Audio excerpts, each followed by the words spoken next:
AI, when it first came on, we used it as a souped up Google and everything was there. And now it's trying to teach the kids that there's a time and a place for it and how you use it and what you can do with it, but it's not a substitute for thinking. The way these tools are designed by their very design is to make you rely on them and addicted to them and to show you what you want over and over and kind of damage your attention span. I just don't know if kids are capable of controlling themselves. I don't think adults are capable of controlling themselves around social media often. We had a generation of great thinkers that invented stuff because necessity was the mother of invention. And now we got people who live and die by Uber Eats and Amazon, and they never have to really do anything for themselves.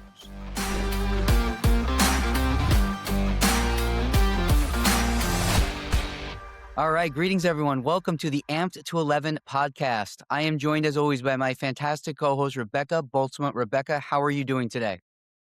I am living the dream and excited to be talking to our mutual friend today, Harl. I'll let you introduce him, but I've been looking forward to this one.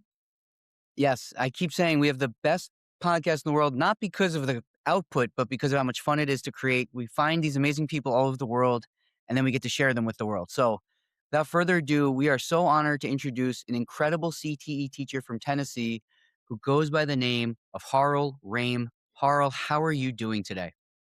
Man, I'm loving life. I'm blessed to be here. Thank y'all both for having me. I'm really excited about this. We started talking about this when we met back at the AI Summit in Nashville, and I was just a little slow pulling the trigger because I was a little scared of what questions y'all might ask. And as we've already assured you and audiences, you're about to learn, Harl is here to really shock and amaze us. He has a wealth of knowledge just from lived experience, and he is really applying it and doing great work in the field of education, innovation, and now AI. So, Harl, if you could share with everyone, since we've met you down in Nashville, you've gotten the chance to just share so many amazing stories with us. Take our listeners through your journey. You know, really, where'd you start from in life? Kind of how did you navigate it? Some of the things you learned along the way, and what are you doing now on more of a national level than you ever probably thought possible? Take it away, Harl. Well, first off, thank y'all again for having me. I want you to understand this is officially my second podcast that I've ever done, with the first one being with you at FTTC. So I'm not quite sure how well this is going to go. But I grew up on a family farm. I'm fifth generation, small town, small community. Went to school, looked at the military, didn't work out for me with injuries. And it changed my direction because I was originally going aerospace engineering. So I came back on the math side and started teaching. I went through the fire department to go on the volunteer fire department, get my water purification and fire suppression training, because I knew that the reserves would have a reduced physical requirement for eligibility and that I could meet that. And if they called somebody into active duty, it would always be people with those certifications first. And my injuries just never allowed me to get into it. So I'm screaming red, white, and blue. I am as patriotic as anybody you're going to meet. And I've tried to let that bleed through who I am and how I live my life. I went into education on the math side because I was always good with numbers. And in 2000, I took a year off when my daughter was born so my wife could stay home with my daughter. And when I went back to teaching in 2001, they walked into my classroom on a Friday and said, "Hey, we're going to be offering this course called A Plus Certification. It's a 3-year course, hardware, software, and networking." And I'm like, okay. They said, "We have students who've signed up for it and we're going to start that. And we want you to think about doing it." And I was like, man, that's awesome. I'm excited. I want to do it. I want to learn more about it. Great. When does it start? And they said, Monday morning. So I went to a yard sale on a Saturday, bought a computer for $25. It was a 486 DX2 processor, brought it home, tore it apart, put it back together, and it worked. And I felt like I was the smartest man alive at that point because I didn't let the smoke out of it and it still worked.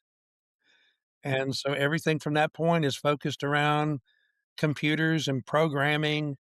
I'm 28 years in, taught 29 subjects, Retired from Mississippi after 25 years, bought myself a new tractor, and made it 13 days before I found a job here in Collierville.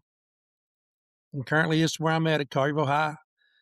I'm teaching AP Computer Science Principles, AP Computer Science A, Coding 1 in Python, Coding 2 in JavaScript, and dual enrollment Cybersecurity 1 and 2 through the Tennessee College of Applied Tech. I fell in love with computers after I bought that first one, and I hadn't looked back. I probably should have seen it in hindsight because I loved messing with the graphing calculators from Texas Instruments when I was in high school, and I started writing programs for that, and I had a blast. I got to go with T-Cube with Texas Instruments and present it, some of the stuff, and work with people up there with the little stuff they were doing. And I've run around and done a whole lot of stuff, but everything I usually do is one-on-one. But when AI came around, to me, man, that was it. I was so stoked I couldn't see straight. So I was trying to find ways to put it in my classroom. And eventually I got introduced to Suno and I got introduced to Sora. And I found out that I could make 8 songs and play them for the students and have them try to pick out which ones were real and which ones were fake. And of course, all of my Sasquatch videos, which I have made that are so horrible. And they're always the same one with Sasquatch telling a dad joke. I don't know what it is. It is my kryptonite. It goes into my lessons. I have way too much fun doing it. And I don't know. I've really been blessed enough. I hit some places at the right time. I mean, I was trying to embrace AI and interactive lessons and trying to create all this stuff. And I came across the platform Kira Learning, and Kira brought me on board and was trying to help me out with the with the AP classes. And one of the reps was like, "Hey, why don't you go to this AI summit and present a session?" And man, y'all ain't got no idea how nervous I was when they said that. And oh, they were great. They were like, "Here are some proposals you could do." And I'm trying to read through their proposals, and I'm like, it's going to take me 6 months to figure out how to do that so I can even do a session on it. And Nick was just like, why don't you just be yourself? Just do what you do. Take all these little things you've been doing with folks and just put them into a session. Don't worry about all that other stuff. And so I did. Walked into I walked into the registration that night, and that's where I met you, Doc. Everybody was talking, and I walked in. I'm just trying to get my name badge, and I'm meeting folks. And we started talking. I didn't know she was the keynote.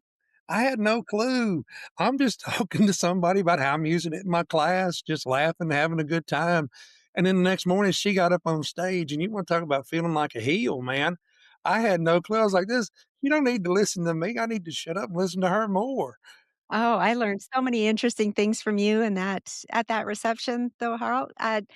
Tell tell our audience a little bit more about how you use those AI songs, the activity that you do with your students every day, because I still think about that. I think it's so much fun. Well, I started using Suno, and it allows you to create based off, y'all are familiar with it, where you create based off of a genre or whatever, but you can put in your own lyrics. But when you have it write the song, you have a phrase for the week. And that phrase might be something like, I don't know, meatloaf. It could be pickled pig's feet. It could be athlete's foot. I don't know. You come up with something horrible and you have it work that into a song. When you pick the genre, you're playing that genre all week long. And the kids are trying to listen to the music, but they're also trying to pick out the tendencies that AI has that we've been identifying. And as the generations continue to build, it continues to get so much better. They have a hard time telling the difference between which songs are AI and which ones are real. And they're trying to guess it because the first ones that guess it, they get a prize. And I'll be honest with high school students, they respond mostly to Reese's peanut butter cups, Kit Kats, and rubber ducks. Those are pretty much the 3 things that push them over the edge for me. and it gets kind of cutthroat at times trying to do it, and they'll get mad if they don't get it right. But we'll be in the middle of class, and I'll have that playing while they're doing their independent work, and then all of a sudden you'll hear that word, and I mean, it's like they're slamming each other's lids to keep the one next to them from getting on there. They'll close the lid on on the laptop next to them to keep their neighbor from putting in the answer first to try to win the candy and stuff. But it's just a lot of fun, and it helps them understand that there's just certain tendencies and stuff that you find. And I don't know that I just it was something fun to get them on board and get a good laugh at the same time. So for our listeners out there, we always talk about keeping humanity at the center of education and AI, and that's really why we brought Harl on because, you know, I got the chance to really interact with Harl the following day, but I have been clocking Harl because, when you see some of these video clips, Harl's wearing what he wore, probably very similar outfit to the day, we saw him. He's wearing this amazing cowboy hat. He's got these great overalls on. If he was playing in the Super Bowl last night, he probably wouldn't play an offensive tackle. I would say he's a fairly large man. And so he really stood out and not what you typically see people wearing, especially presenters to an AI summit. So I was already like, oh, I can't wait to hear what this guy's got to say. But the next day is when I really got to listen and learn because we played the rhythm project and we played it with, educators at each table.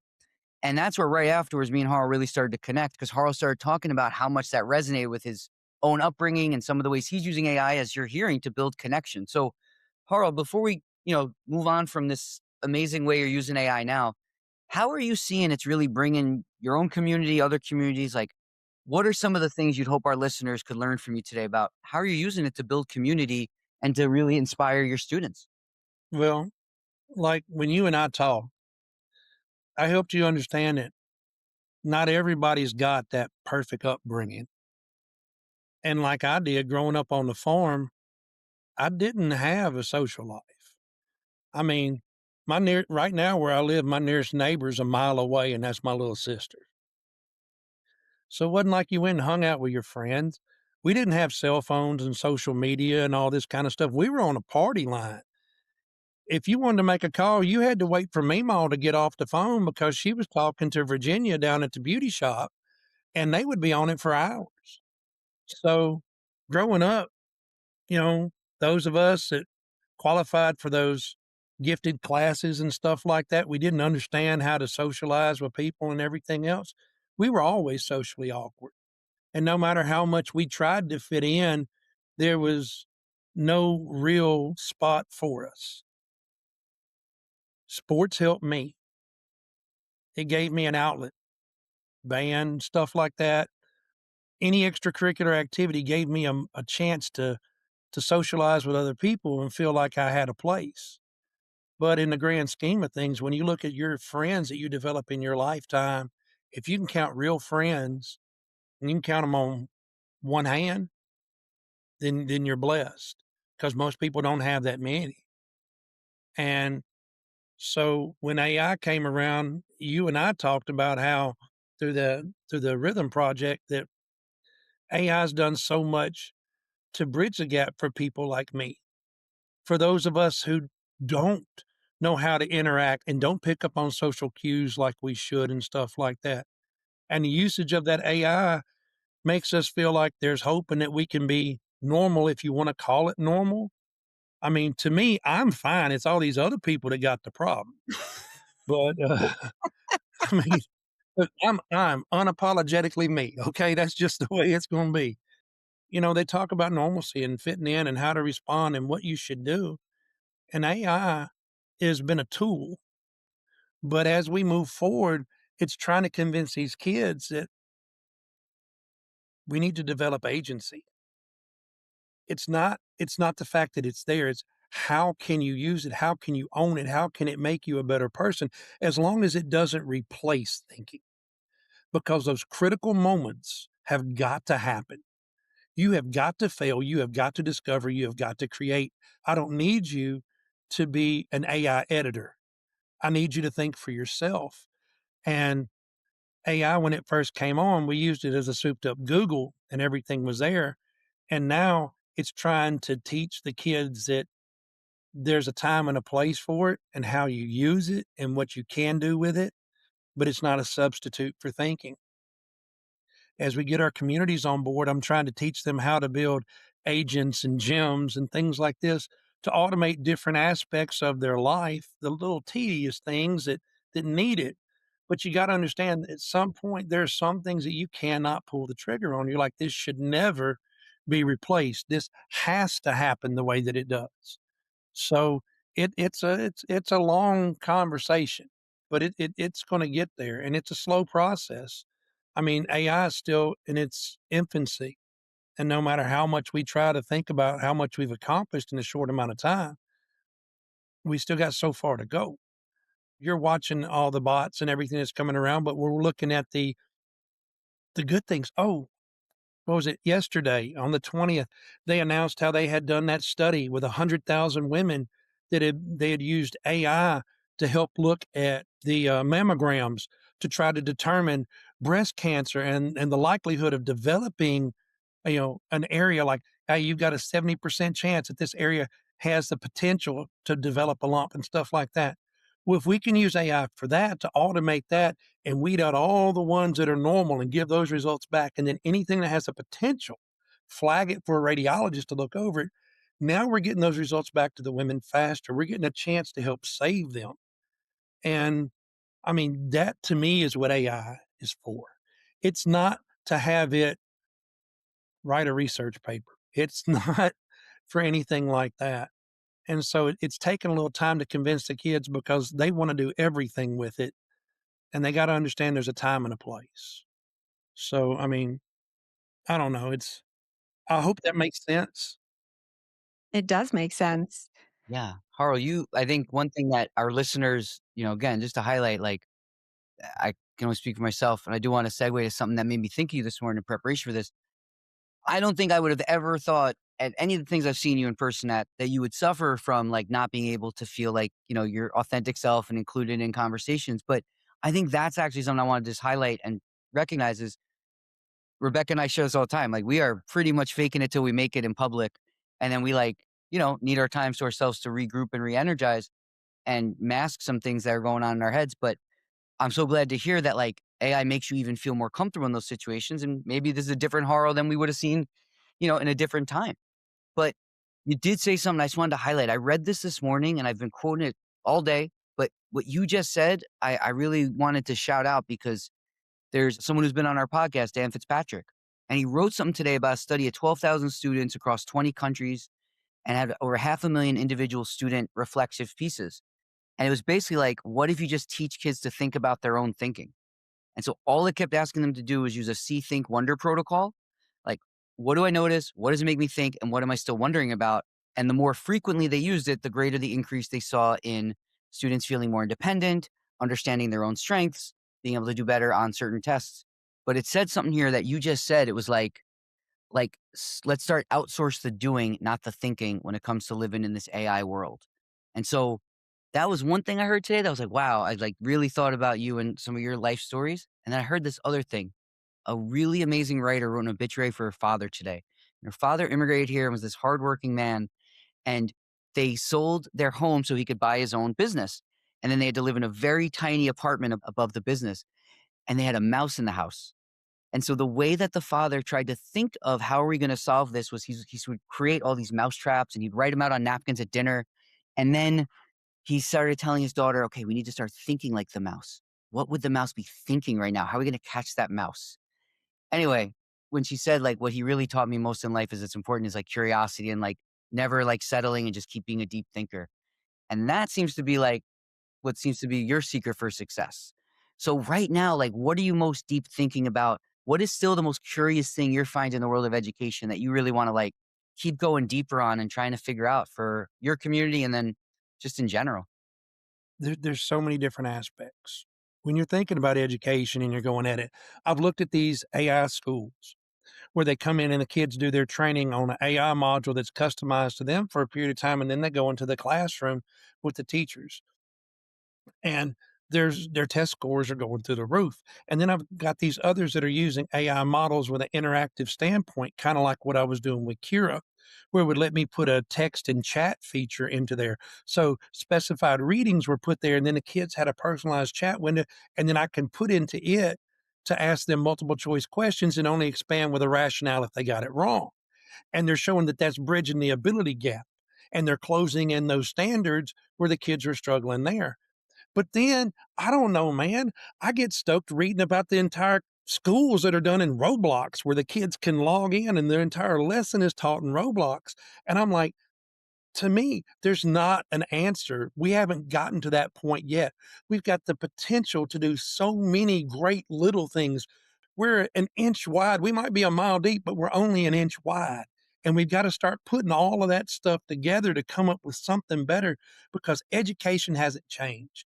It's still somebody standing at a podium and preaching their guts out, and they're expecting kids to put down phones and take notes. And this generation grew up with a cell phone in their hand. YouTube taught them how to do whatever they wanted to do. They have had it's constant validation from TikTok and Instagram and everything else. And you're trying to take that away from them in a classroom. And I don't get it. If we can't embrace that, if we can't allow them to use that, then we're doing them an injustice. And if you found out I was a visual learner and made me wear a blindfold to class, that's pretty much how I feel what we're trying to do to kids today. And we've got these people who are stuck in the mud, and the people who make decisions don't like change. And the only thing they want you to incorporate is whatever they saw at the last conference, which is what they thought was a cool idea. They want to tell you about it and then tell you to incorporate it, but they don't give you any training or anything to go with it, and they wish you luck. And it's, hey, we want you to use this platform. This is the official one that we're going by. Unofficially, use whatever you need to get it done. But officially, this is what we're going to do.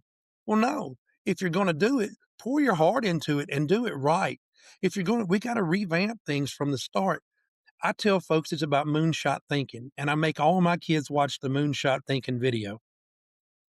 If I want my car to go from 30 to 33 miles to the gallon, I can tweak some code, I can change some settings, I can do something. But if I want my car to go from 30 miles to a gallon to 300 miles a gallon, I got to throw it away and start over. And that's what we've got to do. We had a generation of great thinkers that invented stuff because necessity was the mother of invention. And now we got people who live and die by Uber Eats and Amazon, and they never have to really do anything for themselves. And trying to get kids to think about it from a different perspective and create something, that's the biggest problem I've got with programming because the kids come in there and their program looks different than the kid next to them, and they don't understand how they can both be right because they've been conditioned to do it this way and circle your answer, and every step should be the same. And I feel that if we don't change something and shake it up quick, then we're all working towards the movie Wall-E, where we're riding around in the little chairs on a ship and letting robots serve us because nothing else matters. And I get really frustrated by those people who are unwilling to change or to see that education has not grown with the way that technology and the workforce has, and that not everybody needs to go to college. People need certifications, micro endorsements. These things are massive if we're going to get these kids up to speed with where they need to be for tomorrow. And it's what the jobs want today. And we have people in control, and they're running administration, and they're sitting over there in an office and they're making decisions, but they're not in touch with what's really going on. And they've read really good articles. They might have read a good book about it, but we're the ones in the trenches. We see what's happening. We're the ones dealing with the businesses, knowing what they need. But I don't know. I feel that there's so much we've got to do. And I think that we've got great ideas, and we got to start putting them all together and to make something that's going to work to really get education up to where it needs to be. I could listen to you talk about this all day, every day, Harl. Like, we're on the same page with this. And you're having the same experience as we are, where we're running into people who are hesitant for a lot of different reasons, right? Like you mentioned, a lot of people just don't like change. And some of those hesitations have to do around the concerns that kids are never going to learn anything. But we both know there's lots of different ways to learn. So I'm curious about what your advice would be. I'm going to ask you kind of for three different levels of advice. What your advice would be to the people making decisions in school systems, like the superintendents, the state level leaders, your advice to them on how we should move forward, your advice to teachers, and then maybe your advice to students. Take your time, go wherever you need to go, meander along. Because, like I said, I could listen to you all day, every day. Okay. Well, students wise, I'm going to deal with them last. As far as administration and government officials go, policies and procedures are there and they're handcuffing the public school system. Independent school systems and private school systems have the freedom to look and expand and explore different avenues to find what it takes for kids today to be successful. But the public school's trapped. I got to be on a vendor list with the state, and then I've got to get on a book adoption list with that district, and then I've got to get on a supplemental adoption list with that district. Science comes up for adoption every 6 years. That means we can get a new textbook every 6 years, unless we're able to get one of these online curriculum to come in on that. The process they do to get them on board takes forever. That's what I've been learning about while working with Kira. I mean, like, they've got contracts with El Salvador and Brazil and Vietnam, and they're jumping on board, and countries are understanding that that's what's happening. But it takes them 18 months to get the privacy standards and everything done just through New York. And then they've got to get on the book adoption list and the supplemental curriculum adoption list. And again, every 6 years, you're going to give us a chance to rebid for that. People use these names of these books that they've used, the books that they had when they grew up, when they were in school. They know the same manufacturers have been behind it all. They buy a cookie cutter curriculum and they put it into a classroom. And teachers are told, use this curriculum, and these are the supplemental tools that we have available. Now, your emerging teachers are doing everything that they can to get through that curriculum. Some of your good teachers are embellishing that curriculum a little bit with some of these things, and your teachers, your standout teachers, are the ones who have honestly probably thrown half of that curriculum away, supplemented it with what the kids really need, found it, begged, borrowed, and stole stuff from other people, because teachers are horrible about that. If I see something that somebody's got and I like it, I'm going to use it. But I'm going to tell them. I'm not just going to take it. I'm going to tell them. But I'm like, I love that idea. I want to work that in here. And I'll throw out a lab and I'll use this one instead. And my kids score well. And it's not administration's fault. It's not the principals. They're the ones that are trapped by the rules that are put in place. But everybody's so scared to say something or do something that they won't put themselves out there and give something a chance. And they're so afraid that a score is going to drop. It quit being about education and it started being about test scores. They started running schools like a business. Everything's a dollar. They're worried about the vouchers because students can go to private schools or stay at home, and then that money doesn't come to the public school. Well, yeah, that's what happens.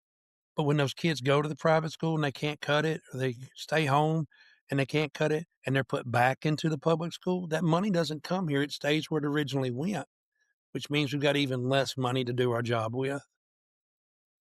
And everybody's trying to cut corners. We're shutting down schools constantly. It's a big deal. I understand that the government has its rules to put in place to make sure that things are done the right way. But sometimes you can micromanage something to death. And I feel that we're at about that point when it comes time to try new things. Something's got to go behind it. We've got great administration. I know that they would be on board with trying stuff, but they can't. As far as the teachers go, how do you get them on board? You grab some of the new ones. You grab some of the ones in the middle that have been there for 5 years and they've got some experience, 15 years, and they really like what they're doing, somebody new to a subject, and you expose them to what could happen. You give them those pinnacle examples. You let them see the performance of those students. You let them see the aha moments, and remind them why they fell in love with teaching. Now, you're going to have a few standouts where the teachers have been there a long time and they're just passionate about it and they don't care what they got to do. They just want their kids to be successful. Those you get on board. It's going to get to the point that the teachers see the kids love this class because its teacher is doing it the right way. And they're either going to have to get on board or they're going to have to step away. We're going to have to revamp the way that we look at teaching. The whole deal of 20, 25 kids in a classroom may have to change. Using an AI platform that assists with auto grading of multiple choice and auto scoring of short answer, it might be the way to go so that we can increase the number of students that are in a classroom so that you have one teacher and then you have a facilitator or you have an assistant that's going to walk around and help out. Whether I teach 35 kids in an AP class or I teach 105 kids in an AP class, I'm covering the same material.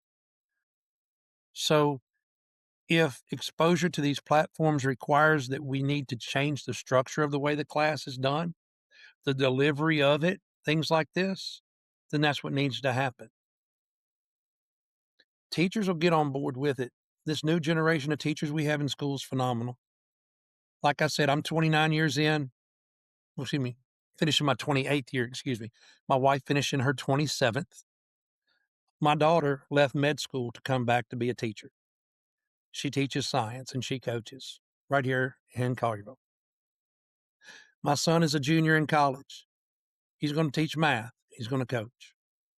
But I wouldn't have really expected anything else. Both of them tried to get away from it with everything that was in them. And they realized during their career that this is where they were being drawn back to. But my mother was a teacher, my grandmother, my sisters, nieces, nephews, everybody. We've been in education because that's the one thing that you do that it affects everybody. And I know that when my grandmother taught, things were different. When my mother taught, things were different. And if I look at where it was when I started in 1997 to where it is today, drastically different. I remember being part of the one initiative in the state of Mississippi where we built the desktop computers so that every teacher would have a computer in their classroom. I did that with my A+ class while I was teaching at Horton Lake High School. And I look at where we are and the possibilities that these kids have. We restrict their usage of their cell phones at school. There's only one reason why we restrict their usage, and that's social media. And it's because they weren't trained how to use it well and held responsible for their actions. In other countries, when kids grow up, alcohol's served with the meals. You know, they have a drink when they're younger, stuff like that. Because they're brought up with it, it's part of their culture, and they're trained how to use it responsibly and what's going on, then it's not an issue. It's a non-starter, and therefore it's not abused and taken out of context like that. Social media is still so new that the parents and grandparents have no clue how to teach proper usage. We tell folks to act right, but what good does that do when there's nobody there monitoring what's happening? So social media causes the kids not to use their cell phones, which in itself is a device. It's hundreds, thousands of times faster than the computer they used when they went to the moon. And to have that at the palm of your hand at any time when you need solutions is phenomenal. So how do we take the kids and the teachers and the administrators and get them all on board? We get the administration and the government to realize that it's no need to micromanage. I understand you're watching numbers and you're balancing budgets and everything else, but you've got to give us some freedom to try something that's going to work and benefit the kids in the best way. Look, PII first, okay? Guard it, protect it. I don't want my child's social security number getting hacked because somebody put information into an AI platform because they were trying to develop tendencies or whatever. And all that's in their personal file. Kids' birth certificates, social security number, immunizations. Everything's in there. So keeping these kids secure while they're in school and safe is a number one priority. But if they're jumping through, if they're they're FERPA and COPA compliant and they've got everything else taken care of. And the platform integrates with the school and they're willing to do a pilot. Why not go ahead and try it out? What's it going to hurt? I mean, I'm pretty sure within a 9-week term, you're going to be able to tell if it has the potential to move in the right direction. So bring folks on board to evaluate it. We have so much stuff out there with generative AI, and you're talking about right now one of the big buzzwords with education is HQIM. Oh, I got to have high quality instructional material. Well, you know what?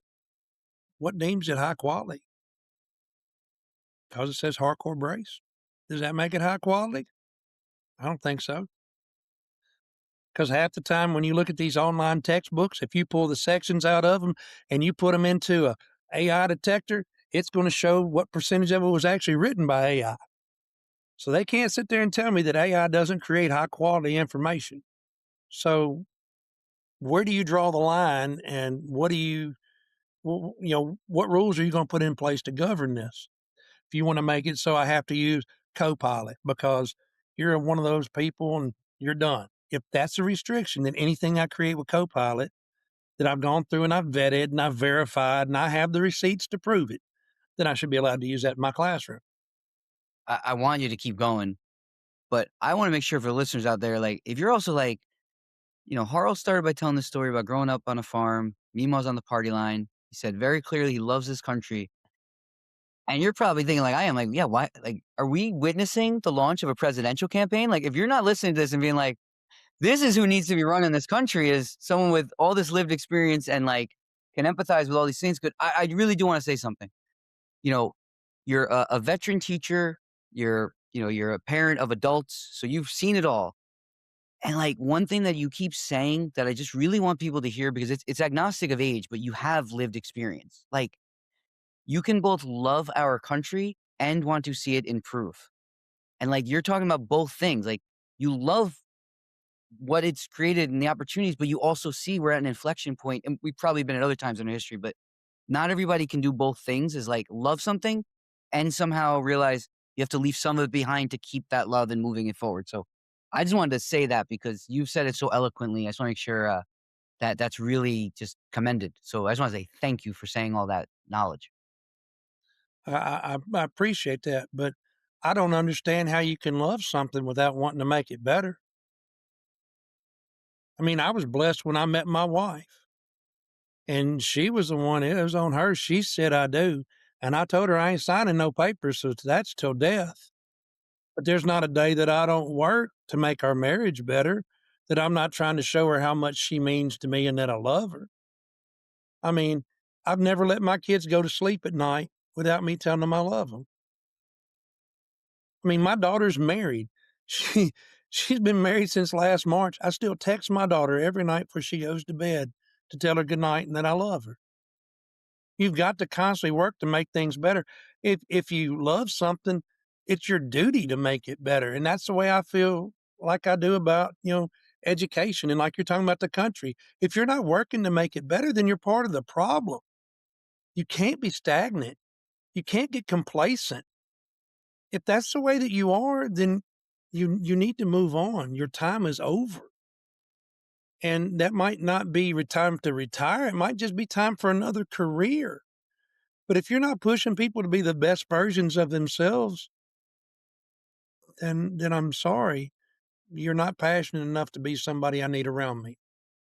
Harl, I have a question. What would you say to people who are not moving forward, or the teachers that we see who are afraid, who are not moving forward out of fear? Maybe they are worried AI is going to replace them, or that they won't need teachers. These are the fears that we hear all the time, spoken and unspoken, right? Like that seems to be kind of well, if I adopt this, then AI is going to take my job and we won't need teachers anymore. That's the root of all fear.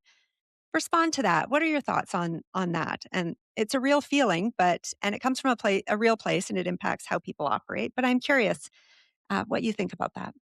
Is AI going to take our jobs? I like to look at it and think about Henry Ford. When Henry Ford built the assembly line, people were petrified it was going to take their jobs. and they were all against it and everybody protested. Nobody wanted it. But what it did until that point was somebody would start to build a car and they would take it from initial point to end point, and there was no consistency or quality control in what was being built. By installing an assembly line, he then let workers specialize in one component of it. He produced a consistent quality product that therefore made customers happier. He increased his effectiveness, and people found out that their jobs had been elevated. They worked in one specific area. They had to be trained. They made more an hour. When we brought our assembly lines on board and our robotic systems and our computer controlled conveyor systems and everything like this, people thought that was going to replace them.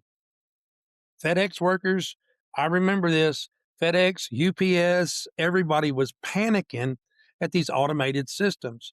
All it did was allow them to specialize. Now I've got people who are over preventative maintenance and they're over quality control and they're over this.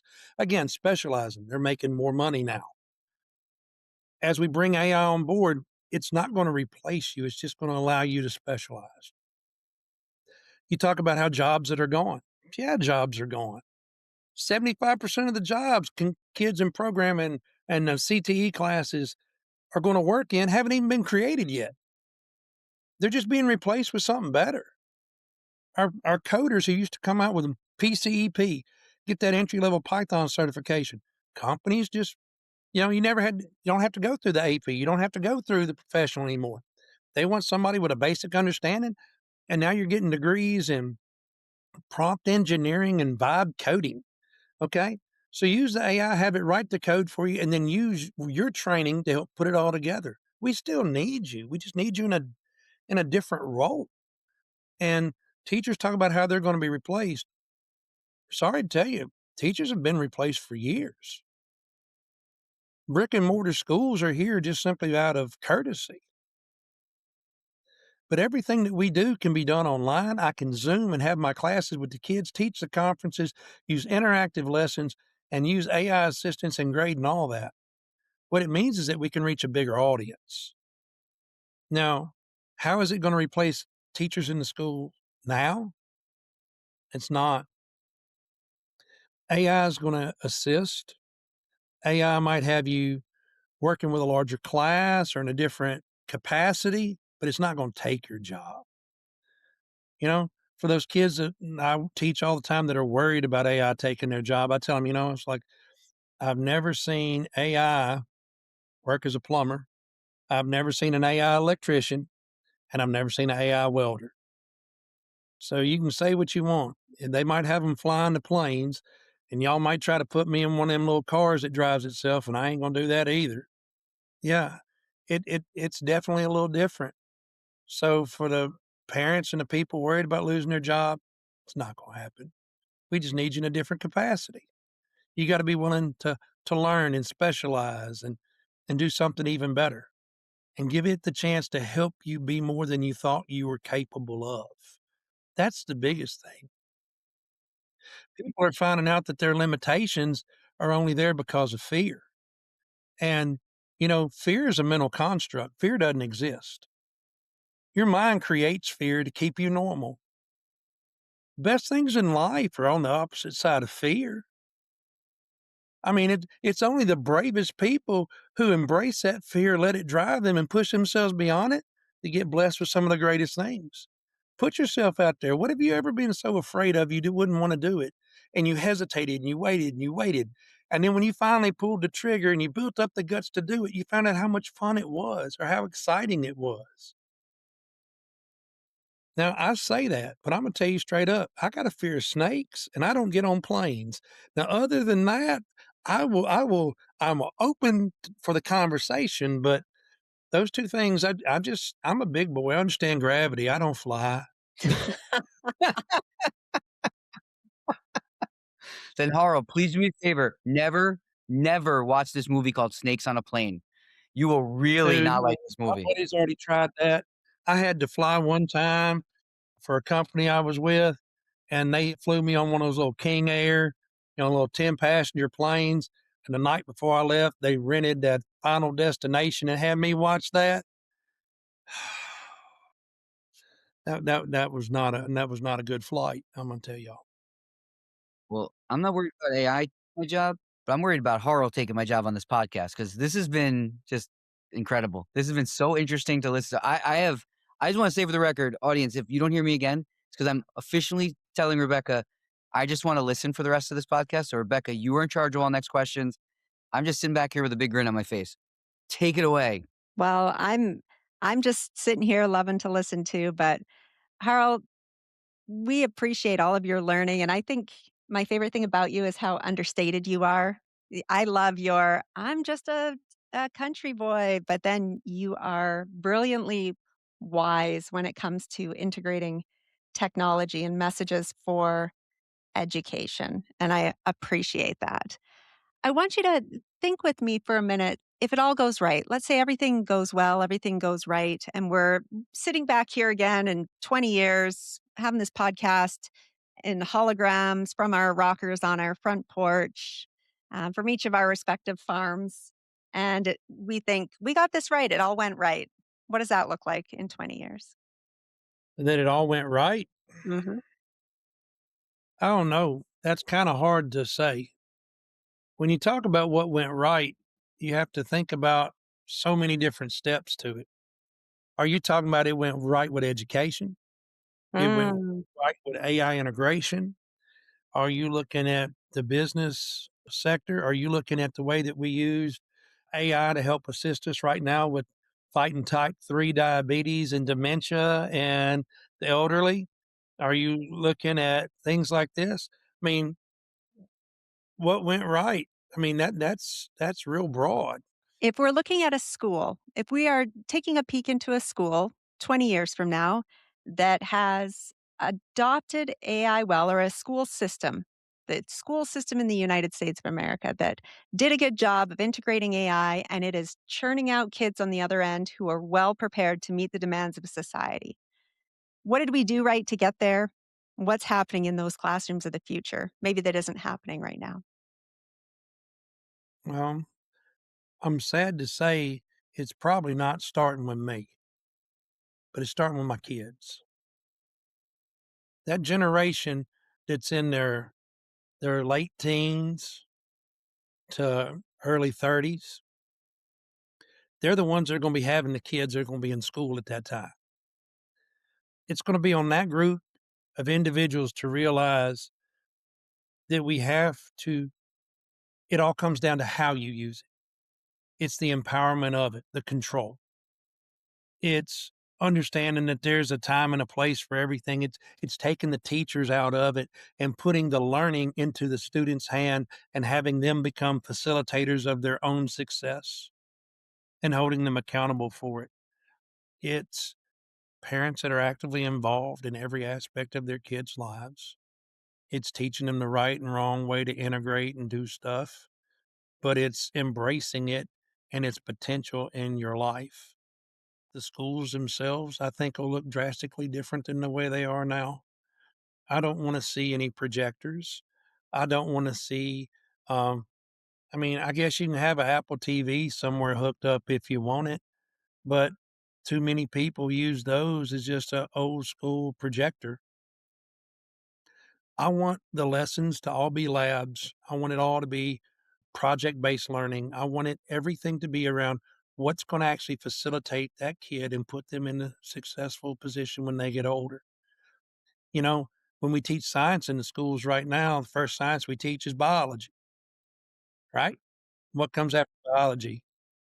Chemistry. Then you talk about your earth sciences, right? And then you go into physical science and physics. Well, just because somebody 200 years ago, I mean, what 200, you know what I'm saying? Because somebody 100 years ago decided that we should teach the sciences alphabetically doesn't mean that we should still do it. Have you ever been stopped on the street and asked to tell somebody what the mitochondria is? It's the only one I know. It's the powerhouse of the cell.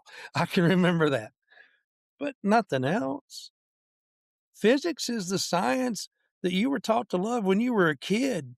When you took cardboard and tape and made all kinds of inventions that would work one out of every 100 times, and that little marble of that Hot Wheel would run down there and do something. Slinkies, string cup phones, stuff like that. That was the science when you had fun with it. Swings and stuff. That's the science you use every day.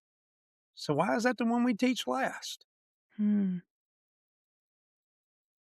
Rethinking, rethinking. Bring the stuff back project based, problem based, real world activities. Put it in the kids' hands to where you are dealing with a lab class and get away from work it this way and circle your answer. Hmm. So let's say, Harl, you have inspired people who are listening to this, educators who've maybe been hesitant to start experimenting with AI. Where are you telling them to start? First off, start small. Okay. Baby steps. Got to crawl before you walk. So we're going to go at it that way.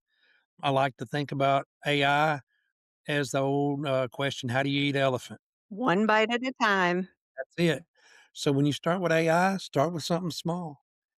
Help it create a bill work that'll allow you to evaluate the kid's understanding of the material. I flip my classroom now to where my kids do the reading at home. And then when they come in, the very first thing they do is they take a check for understanding. It's a little 5-question thing to make sure that they understand the material so that when we're having lessons, I'm not lecturing. We're having a discussion. They've already got a little bit of knowledge about it. And then we talk about how we incorporate it together and we build simulations and stuff like this around it so they can actually see it happen. They've got the vocabulary established so they can actually talk about it.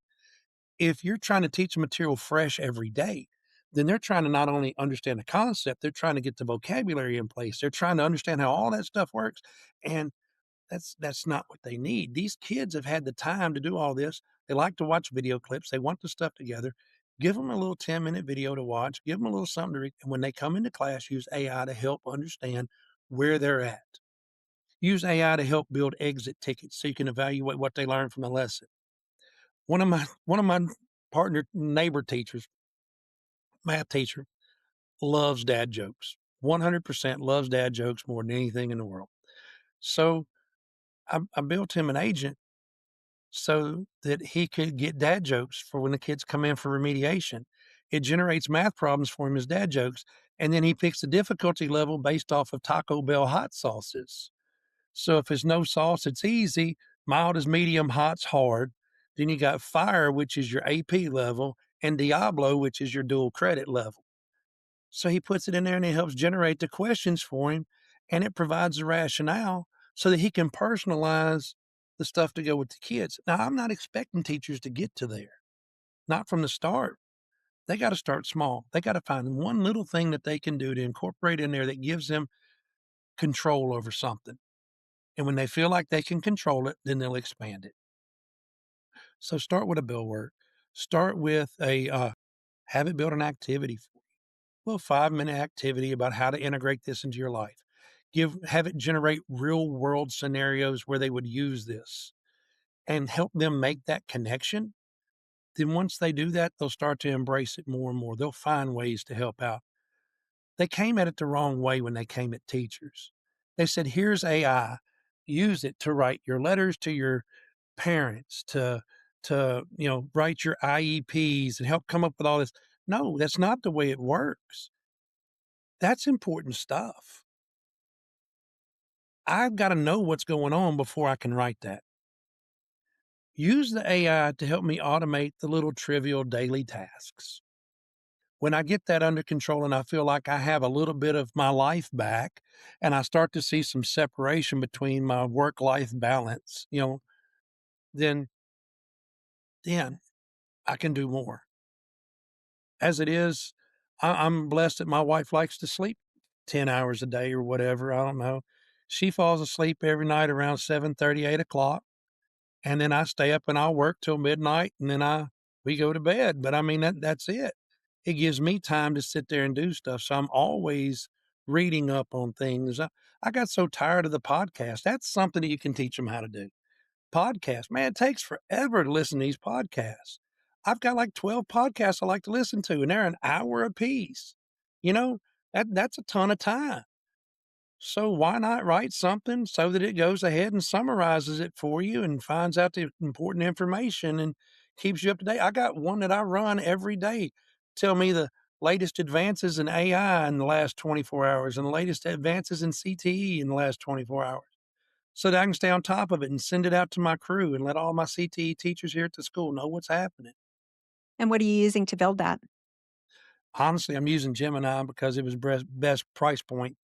I know you're a GPT. I know I'm you actually a are. Claude Code girly. I am a hardcore Claude Code pilled. Oh, Yeah. Claude's phenomenal for coding. Don't get me wrong, but we were already purchasing storage space with Google for our photos. That's the thing. I went to upgrade from the 100 gig. I had the 200 gig space and we were full because we've recorded a ton of videos. And I looked and I was like, okay, well, we're going to pay $100 a month. I mean, $100 a year.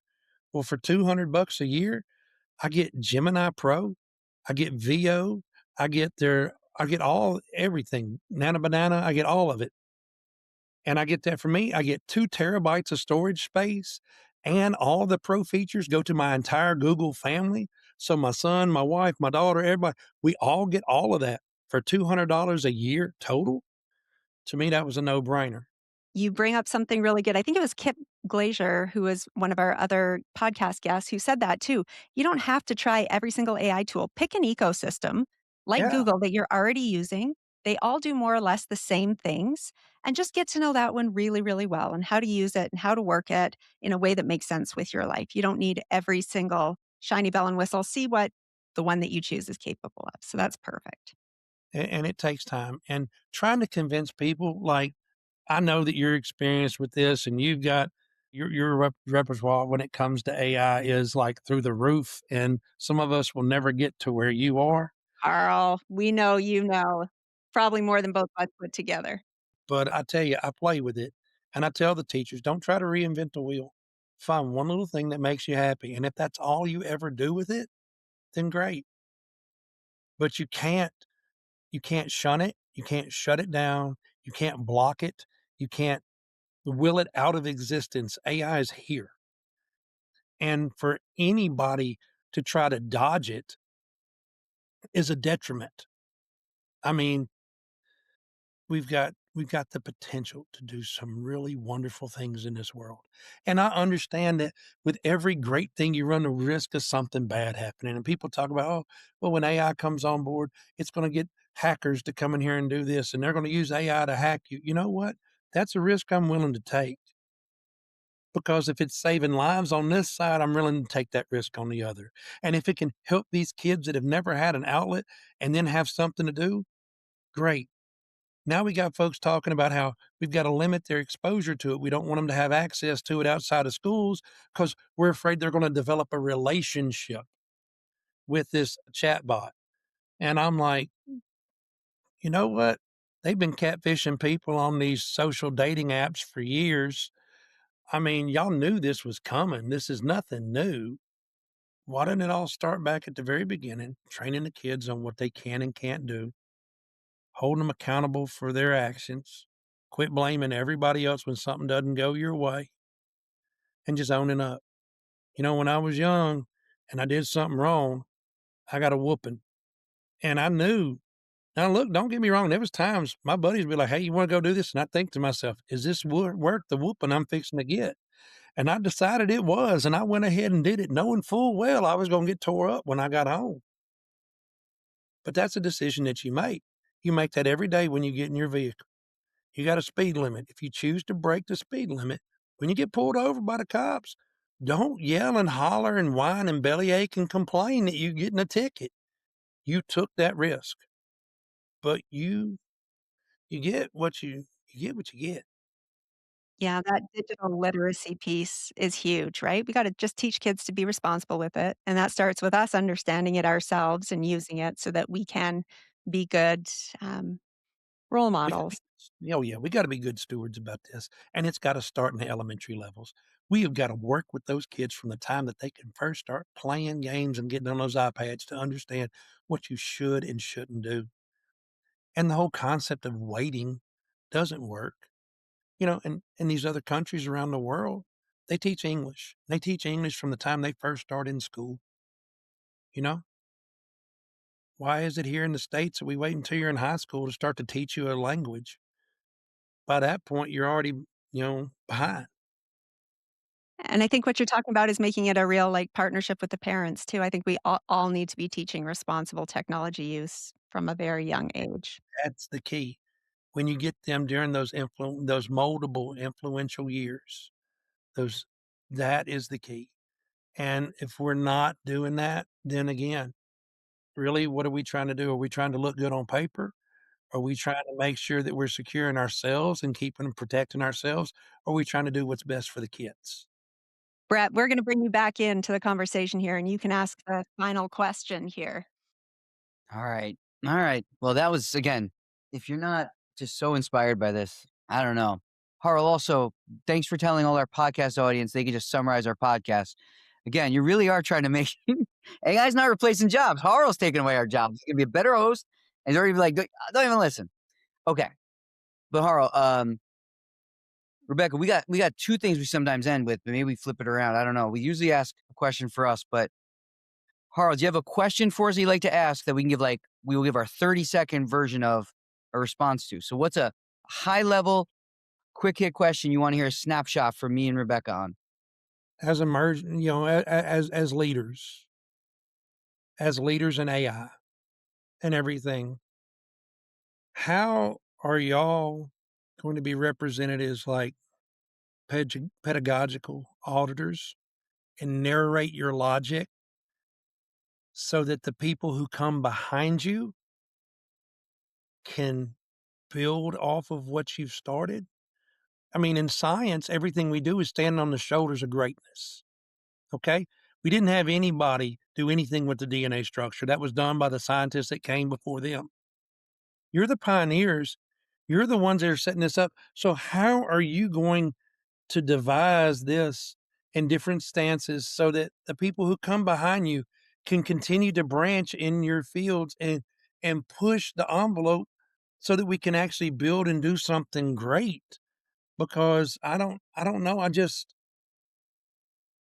feel like you can't just be like this overall entity like y'all are. Like when people hear your name, they know who you are. But how are you going to break that up so you can find a couple people to follow in your steps and take what you've started doing and expand on that? Because what you do won't be able to be completed by one person as we move forward. Because as they continue to build, they're going to have to multiply and it's going to grow exponentially. So two people will follow each of you and then four people following them.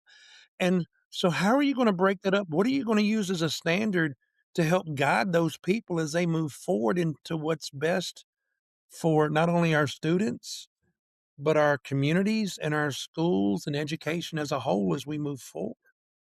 Hmm. It's a great question, and I see the same thing. Everything's kind of disjointed, and there's different people doing different things, and how do we glue it together and build something that snowballs and cascades in the right direction, you know? I think our answers will probably be very different, because I go a lot of the academic route. I'm choosing existing research and pedagogy research and trying to build on some of that existing research that's already established and look at it through new lenses and existing lights. To I learned a long time working in education, not as an educator, that educators like you mentioned, pedagogical basis, right? And so my goal is to build on existing recognized pedagogical frameworks and adapt them for the AI era so that we're not reinventing it from scratch and people are more willing to accept new ways if they are at least based in old proven ways. And things they already understand instead of reinventing an entire wheel. So my position and my goal is to build on existing research that people already know and understand and is already credible and trying to instead of trying to throw brand new things at people and use examples that make sense, take what's working and build on it and adapt it so that you're not overwhelming people. And like you mentioned, kind of talking about baby steps. But lately I've been really feeling passionate about building curriculum for students that teaches them about how to use AI responsibly from a first year of college, right? Like instead of just putting in all of these different syllabus, don't use AI, do use AI, use it in this way, use it in this way. Let's just have like a class and at a high school level, maybe that's just a mandatory type class or a module that everyone has to take. So everyone at least understands some of the basics and the kids understand the expectations and the why behind the expectations. And let's nail those down first so that we can at least start building everybody from the same place, but also having more support for the parents who need to be giving the support at home because they don't know what's going on either. And so shared ground and understanding. This AI literacy that you're talking about, you believe it should be mandated for all students? I do. I do. And now, when we provide this to students, at what age do you feel they need to start this? I think there should be digital literacy curriculum, as you mentioned, from a very young age. As soon as kids, I have a friend who works in technology in a school district, and she goes into third grade classes when the kids get their email address and their password sets up and does a whole like, your secret agents, here's your secret password, you never share it with anyone, and gives them a full lesson in that. And so I think there should be elements of that all the way through. But I think specifically using AI, standalone AI tools specifically, I think that should be a curriculum that's introduced maybe like freshman year in high school, like this is you're going to start using it now. Here's responsible and ethical ways to use this to be helpful or ways that it might cause harm or detriment. And I think it should be a mandatory intro college class as well. Right. Well, I have a follow up for you on that. Now, in Australia, they passed a law to where you can't have social media before you're 13 and you can't have email addresses and stuff like this before you're 13. And it's verified by identification, and they're supposed to be doing all this to keep you off of it. Do you feel that by restricting access to it, that it would have any benefit whatsoever? Now, this has come up many times because the way I looked at it was, would restricting or banning AI usage and stuff like that in children under the age of 13, would that be beneficial? I don't know how you feel about it. I have my feelings. I'm curious to see where you're going with this. I hadn't heard anything about like not using email because I think like at least here where I live, the kids kind of get assigned an email address like that follows them through their whole school experience. So I can't speak to that. I have done a lot of research into specifically social media impacts.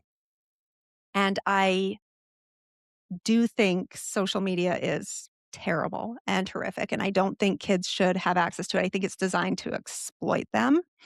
And I think it's designed to harvest their data. And I think it's designed to manipulate the way they think and be addictive. And so I don't think kids should have social media before a certain age. Personally, do I think that's enforceable? Probably not. I think ideally, maybe they would be super responsible and a little bit older, and there would be some changes at the core level of the social media development process to not make it as optimized for engagement and addicting as it is. I think there's a lot of real harm that we've seen come from social media. And I don't think that has been addressed. And I worry that a lot of that same harm will be perpetuated into the AI tools that are being optimized to make you rely on them and addicted to them and trick you into thinking they care about you and things like that. So, like anything else, I don't think the tool is inherently bad or wrong. I think there's pros and cons. I do think we're unprepared to manage the risks. I don't know if kids are capable of defending them against some of themselves against some of the risks of addiction and the algorithms that will just feed them eating disorder content over and over and over and over and over again without maybe them realizing what's happening. So it's complex and nuanced, but a lot of the issues I see that stem from social media problems for youth in society, I'm worried about a lot of those same things when it comes to unbridled generative AI. And I think even if you have literacy and you understand the risks and know how to use it, the way these tools are designed by their very design is to make you rely on them and addicted to them and to show you what you want over and over and kind of damage your attention span. I just don't know if kids are capable of controlling themselves. I don't think adults are capable of controlling themselves around social media often. Oh, no, I'll be honest. TikTok is a rabbit hole that I'll fall down to and lose an hour or two if I'm not careful. So there's arguments on both sides, right? Like, I see what you're saying. I think in a perfect world, kids are ready, they're supervised, there's no bad things, there's no bad actors that are going to exploit them. They're not being manipulated so that they want to buy more stuff on Sephora. And, like we're not, but I just don't trust the people building this stuff, honestly. It's not necessarily don't trust the kids or the teachers or us to train them. It's just I don't like the way they're designed sometimes, and I'm worried we're gonna see some of those same problems in generative AI. That's my That's what I was soapbox. afraid of. Look, that's what I was afraid of because, people talk about banning it and keeping folks off of it. And I was like, well, banning drugs and banning guns works so well, just ban social media. Again, you're not going to control it. If they want it, they're going to get their hands on it. But it's Yeah, what's interesting is that gun debate, I think, is so relevant, right? Because, if something goes wrong, we blame the individual, we blame maybe the parents, we blame maybe an organization. We blame the person, the manufacturers or the government for not having the laws. And I think that this is the same because when something goes wrong, we don't know who to blame. There's not a lot of accountability. If a chatbot does tell a child to harm themselves, and the child does, and it's tragic, who's responsible, right? Like, even if we told that kid that was a risk, were they capable of getting out of that themselves from a machine that was designed to exploit their emotions? It's hard to know. It's a really complex conversation. that gets back to what we were talking about when I was telling you about me growing up, coming on board with AI, helping me learn how to actually communicate on different wavelengths that I've never experienced that before. I always ran through every letter or response through AI, and I was like, "Hey, what does this sound like? Does this sound like I'm doing this? I don't wanna sound pushy. Hey, what does this mean on this?"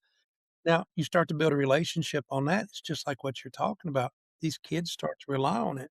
So it's Yeah. And what's interesting is you and I at least have the benefit of we've grew up without the technology. So we have the benefit of understanding what functional in-person relationships should look like. A lot of these kids have grown up fully with, especially during the pandemic, with all of their friendships already being with real people, but through a device. And so I wonder if they have the same object permanence of, like not necessarily making the connection, or they're so lonely that this cares about them and it must know and it's given them good advice before. It's really complex. There's no good answers, obviously, but I think the goal is to educate people, spread AI literacy, um, identify the harms the best we can. I don't know.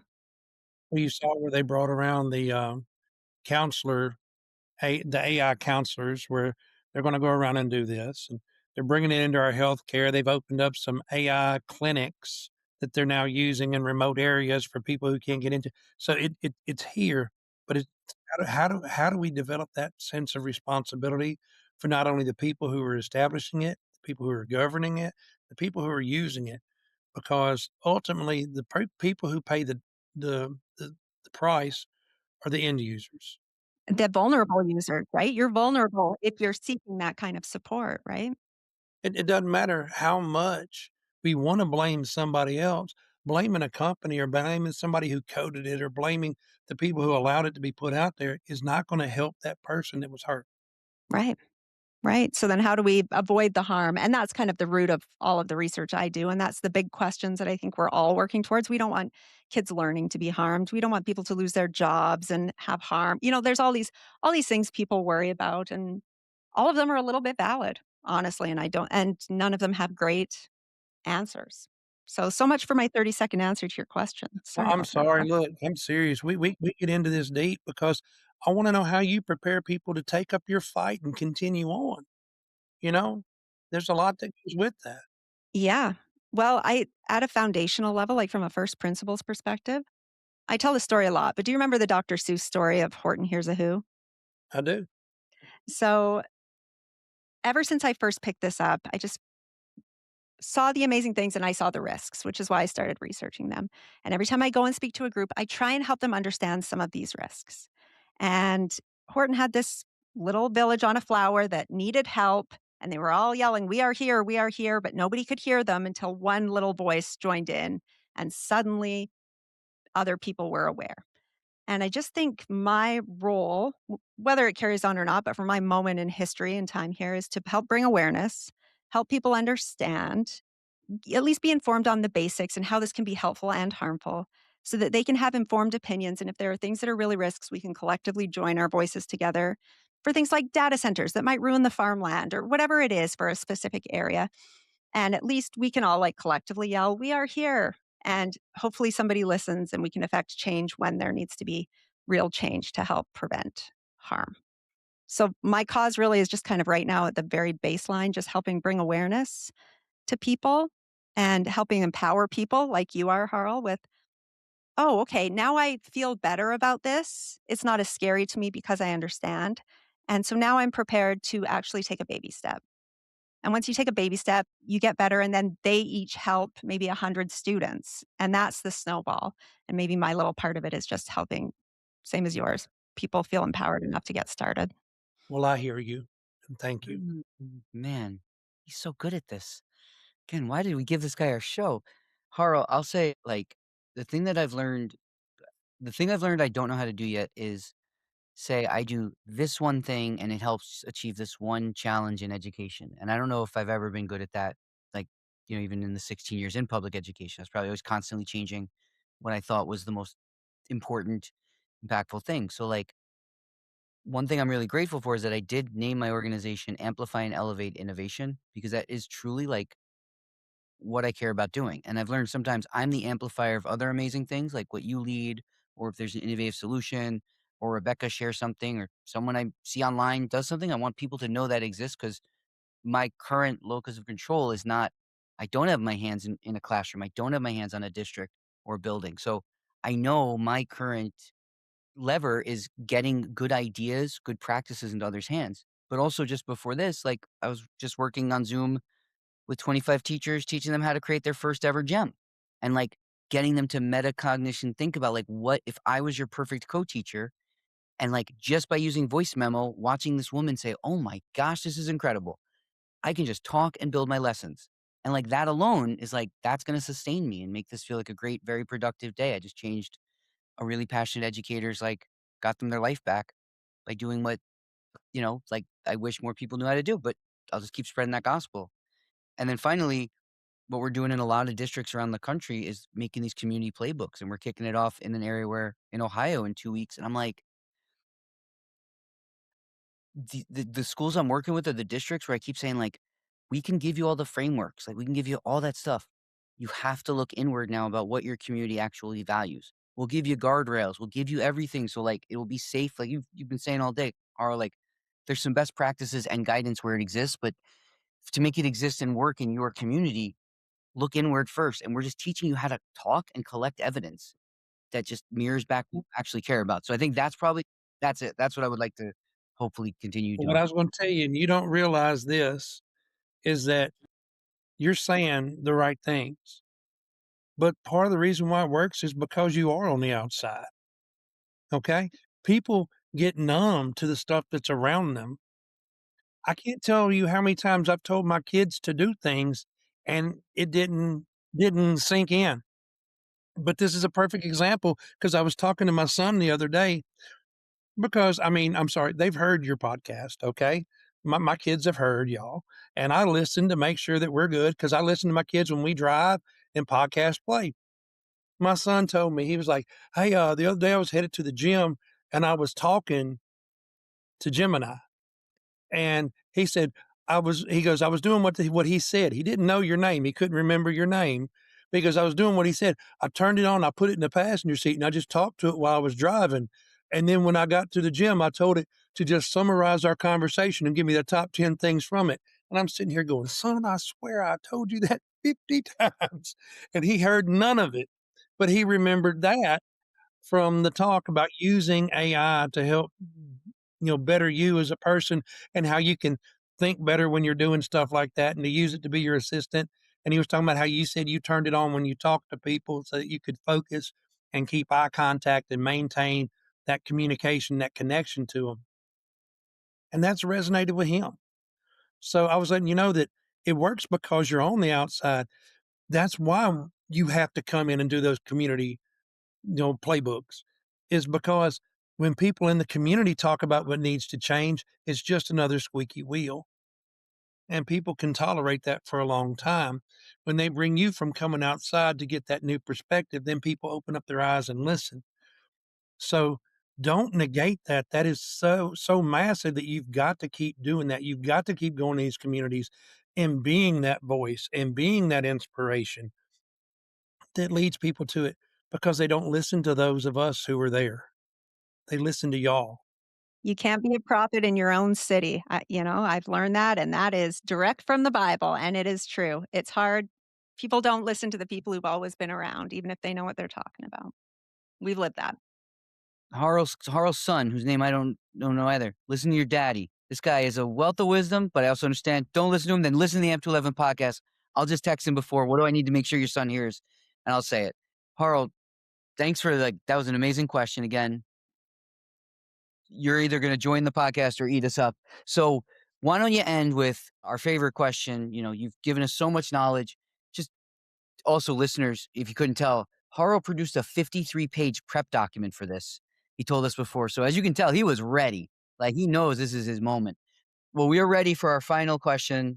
Can you kindly give some flowers and speak good about behind people's backs, all the amazing people, the Ocean's 11 team that's really doing great work in education from your vantage point and society at large. Take us out on this. Go ahead, Harl. Floor is yours.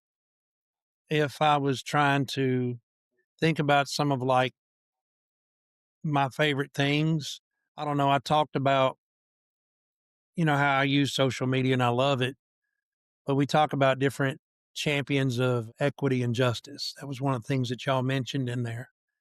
And I listed a couple of people that I really liked. And, you talk about innovators in the classroom and stuff. Shannon Kirkland Butts. She's the director of innovation and education at the St. James Day School in Texas. It's just the way that she embeds invention into the education process that she's been recognized. I think she was like the N-Hub Teacher of the Year or something like that last year. So that's a big deal. And folks don't understand is that by bridging that gap and getting those kids on board, that's huge. You had Wanda Carter. She's a gifted services coordinator at the Bel Air Intermediate School in Ohio. She has what she's known for is a failure positive classroom, and getting the kids to understand it's okay to fail.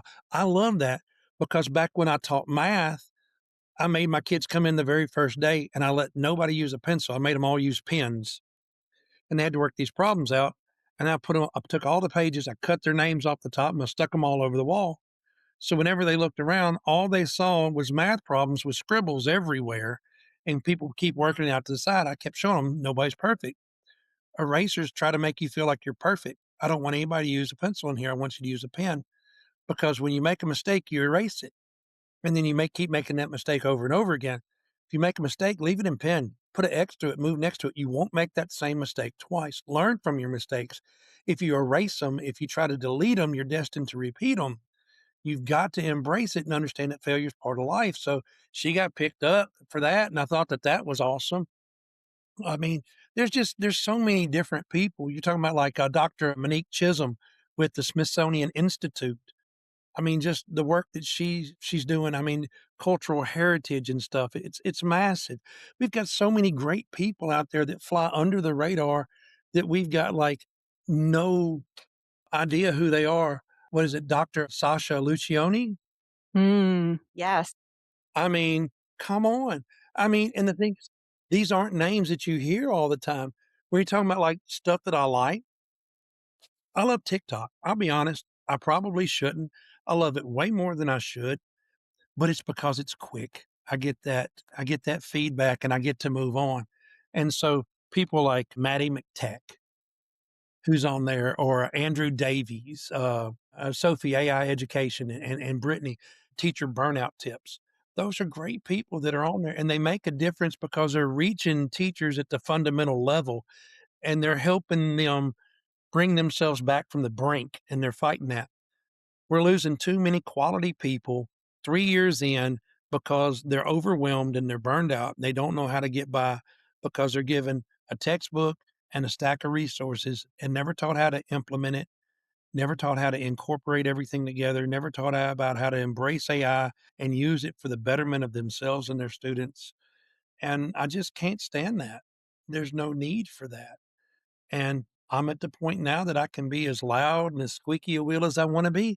And if they don't like it, they can tell me to go home and I'll just climb on a tractor or I'll go somewhere else. I've got a paycheck coming in so I can, like I said, be unapologetically me. And somebody's got to stand up and be an advocate for them because it hasn't been in the past. And when I started, I was in one of those toxic work environments and I didn't know what was going on. I constantly felt like I was about to be stabbed in the back. And I, every day I came home, I was pretty much a wreck, had to take a nap on the couch when I came home from work before I could wake up to spend time with my kids and stuff.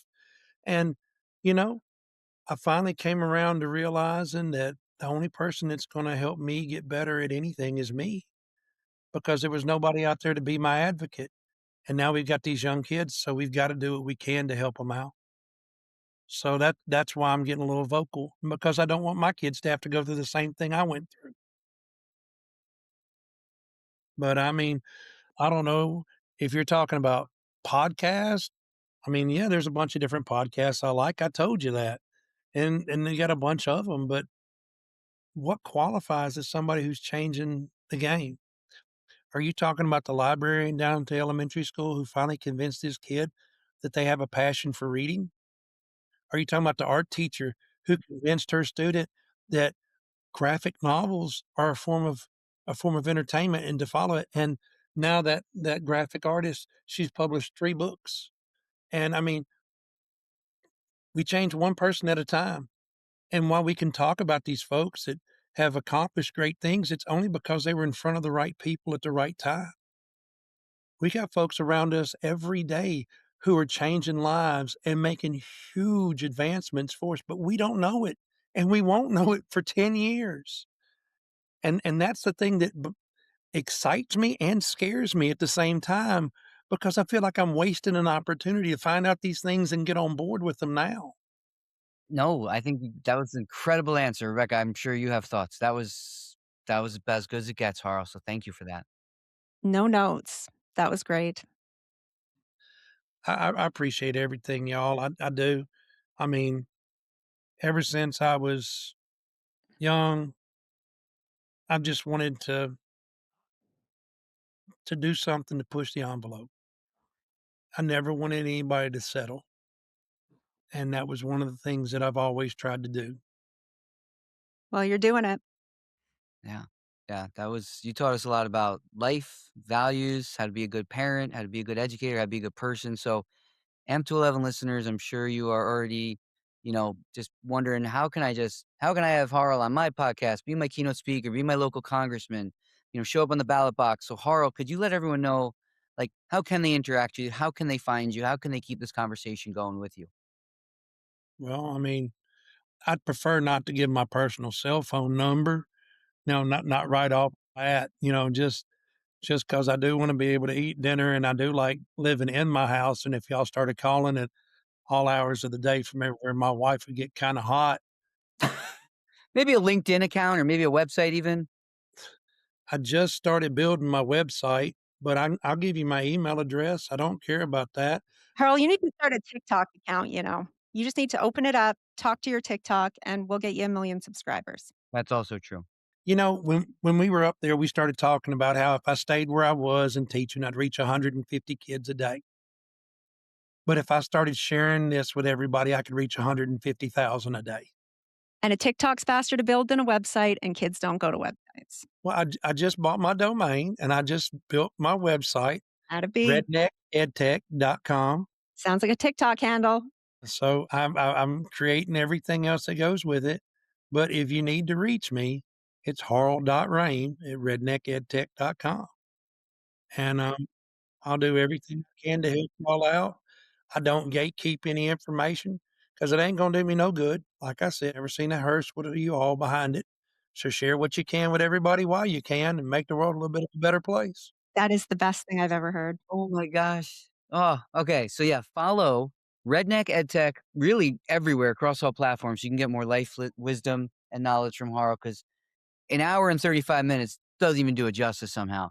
So, Harl, on behalf of our listeners, on behalf of the M211 podcast, thank you so much for everything you do and all the wisdom you just brought to the table to share with others. And to our listeners, reach out to Harl, if you want to continue learning, continue listening, continue laughing. And, as we say in the M211 podcast, take us out. Make every day a jumbo cannoli worthy day. Go live life to the fullest like Harl would. All right. You all have a great day. Thanks for listening. Take care now.